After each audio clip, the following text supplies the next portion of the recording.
আমাদের সমাজে এটার প্রবণতা অনেক বেশি। মানুষ পালক পুত্র রাখে, পালক মেয়ে রাখে এবং এদেরকে মোটামুটি নিজের ছেলে হিসেবে সব জায়গায় পরিচয় করায়, আর এরাও ওই লোকের বাবা এবং তার স্ত্রীকে মা ডাকে।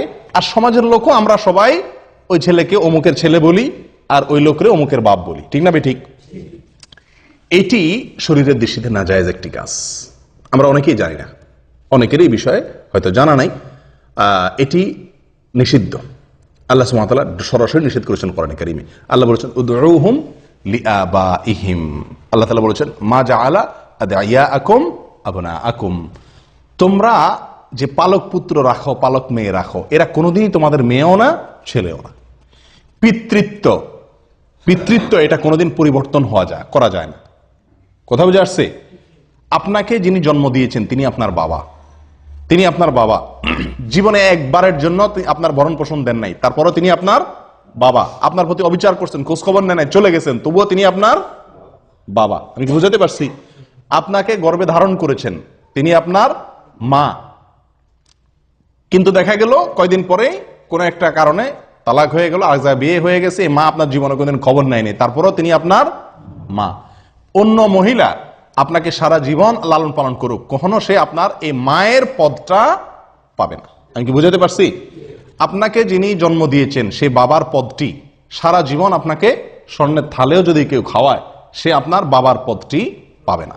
কিন্তু আমাদের দেশে সাধারণত যে লালন পালন করে, পালক আনে, তাকে ওই ছেলে মেয়েরাও বাবা ডাকে, আর বাবা ওই লোকও তাদেরকে ছেলে মেয়ে হিসাবে সমাজের লোকের কাছে পরিচিত করে। আর সমাজের লোকজনও, আমরাও সবাই কি তাদেরকে ওই লোককে অমুকের বাপ, অমুকের মা, আর ছেলে মেয়েগুলাকে অমুকের ছেলে, অমুকের মেয়ে বলে আমরা সম্বোধন করি। এটা জায়েজ নেই, এটা জায়েজ নেই ভাই। এবং এই নাজায়েজ কাজটি আমাদের সমাজে হাজার হাজার মানুষ করতেছে অবলীলায়, না জেনে। নিষেধ, সরাসরি নিষেধ। নবী সাল্লাল্লাহু আলাইহি সাল্লাম যায়েদ ইবনে হারেসা রাদিয়াল্লাহু তাআলা আনহুকে পালক আনছিলেন, পালক আনার মতো এরকম তাকে লালন পালন করছিলেন। তো লোকেরা, সাহাবীরা সবাই বলা বলি করতে শুরু করছে, যায়েদ ইবনে মুহাম্মদ, যায়েদ ইবনে মুহাম্মদ, মানে মুহাম্মদ সাল্লাল্লাহু আলাইহি সাল্লামের ছেলে, এরকম বলা শুরু করছে। তখন আল্লাহ তাআলা আয়াত নাযিল করছেন, না, লালন পালন করা এটা ভালো জিনিস, পালক আনা এটা খারাপ না। বিশেষ করে যদি পালকটা এই জন্য আনা হয় যে আপনি একটা শিশুকে কি করলেন, ভরণ পোষণের ব্যবস্থা করলেন, তার অভিভাবক হলেন, তার পড়াশোনার ব্যবস্থা করলেন, তাকে শিক্ষিত করলেন, তাকে বড় করে দিলেন, লালন পালন করে দিলেন, এটা ভালো কাজ। বিশেষ করে যদি কোনো গরিবের সহায়তার জন্য হয়, অথবা কোনো ছেলে মেয়ের মা বাপ নাই বা তারা খরচ দিতে পারে না, এক্ষেত্রে যদি আপনি লালন পালন করেন, এটা অত্যন্ত কি ভালো কাজ। কিন্তু আপনি লালন পালনের বিনিময়ে কখনো তার বাবা হতে পারবেন না, আর ছেলেও আপনার কোনোদিন ছেলে অথবা মেয়ে আপনার কোনোদিন মেয়ে হতে পারবে না। আমি কি কথা বুঝাতে পারছি? এটা সরাসরি নিষেধ করেন না। নবী সাল্লাল্লাহু আলাইহি সাল্লামের বেলায় এই সুযোগ হয় নাই, তাহলে আমাদের বেলায় কি এই সুযোগ হওয়ার সুযোগ আছে? আর নাই, কারোর জন্য নাই। এখন কথা হলো, আমাদের দেশে যে পালক পুত্র পালক মেয়ে আনে, বেশিরভাগ মানুষ আনে কি জন্য? নিজের হয়তো ছেলে হয় না, মেয়ে হয় না, যার ছেলে হয় না সে একটা ছেলে আনে, যার মেয়ে হয় না সে একটা মেয়ে আনে, যার কিছুই হয় না সে ছেলে মেয়ে একটা কিছু আনে, ঠিক না বেঠিক? আমরা আনি নিজেদের সুবিধার জন্য, ওই বাচ্চার সুবিধার জন্য আমরা আনি না, ঠিক না বেঠিক? এখন যদি বাপই না ডাকে, মাই না ডাকে, তো আর লাভ কি? এরকম একটা ভাব থাকে না? জায়েজ নাই। এখন আপনি কি করবেন সেটা আপনার বিষয়। বাপ মা ডাকা কি নাই, জায়েজ নেই। এবং এই নাজায়েজ কাজটি অবলীলায় আমরা হাজার হাজার মানুষ করছি। একটি মাসআলা গেল। এখানে প্রসঙ্গে আরেকটি কথা বলতে চাই, অনেক সময় পয়সার বিনিময়ে আনা হয়। খেয়াল করছেন আপনারা যে গরিব মানুষ তার বাচ্চাটা কিনে নিয়ে আসে, এটা আরেক হারাম কাজ। মানুষ ক্রয় বিক্রয় করার কোনো অধিকার ইসলাম আপনাকে দেয় নাই। যে মা বিক্রি করছে, যে বাপ বিক্রি করছে, তারাও কবিরা গুনাহ করছে, আর আপনি এটা পণ্য নয়, আপনি কিনছেন, আপনিও গুনাহগার। আমি কি বুঝাতে পারছি? হ্যাঁ, সে তার সন্তানটা আপনাকে লালন পালন করার সুযোগ দিছে, আপনার কাছে আছে, সে হিসাবে আপনি তা কি করলেন? খুশি হয়ে তারা কিছু হাদিয়া তোফা দিলেন, সেটা ভিন্ন জিনিস। যে তার মন খারাপ হতে পারে, তার একটু আমি সহযোগিতা করলাম, সেটা ভিন্ন জিনিস। কিন্তু এর চাইতে বড় বিষয় হলো, আপনি যদি 1 কোটি 10 কোটি 20 কোটি 50 কোটি না, সারা পৃথিবীও দিয়ে দেন, কাকে? ওই সন্তানের গর্ভধারিণী মাকে, তার জন্মদানকারী বাবাকে, তবুও আপনি কোনোদিন তার বাবা এবং মা হতে পারবেন না। এই সুযোগ নাই।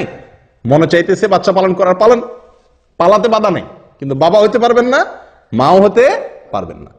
দ্বিতীয় কথা হলো, এই যে সন্তানটা, এই সন্তানটা বড় হইলে, ছেলে হইলে ওই যে মহিলার ঘরে লালন পালন হয়েছে সে মহিলার সঙ্গে তার পর্দা করা কি ফরজ, কারণ এই সন্তান তার কি না, পেটের সন্তান না। আবার যদি মেয়ে লালন পালন করে তাহলে যে বাবা মতো যে লালন পালন করছে, যার বাসা লালিত পালিত হয়েছে, ওই পুরুষের সাথে এই মেয়ের দেখা দেওয়া কি হারাম। আমি কি বুঝাতে পারছি? কিন্তু এটার উপরে আমল করে কে? এখন কথা হলো, একই ঘরে থাকলে এই ছেলেকে এই মেয়েকে সারা জীবন লালন পালন করলাম ছেলের মতো মেয়ের মতো করে, তার বাপ মা খুশি হয়ে আমার কাছে লালন পালন করার সুযোগ দিছে, তো এটা কিভাবে সম্ভব যে তার সাথে পর্দা করব? আপনি তার সাথে পর্দা না করতে চান, এই ছেলে যখন ছোট ছিল, এই মেয়ে যখন ছোট ছিল, তার উপায় হলো তখনই তাদেরকে আপনার স্ত্রীর দুধ যে কোনো ভাবে চিবিয়ে চাবিয়ে কোন রকম দুধ খাওয়াই দেন, তাহলে আপনার দুধ সন্তান হয়ে গেল, এই ছেলে আপনার কি হয়ে গেল।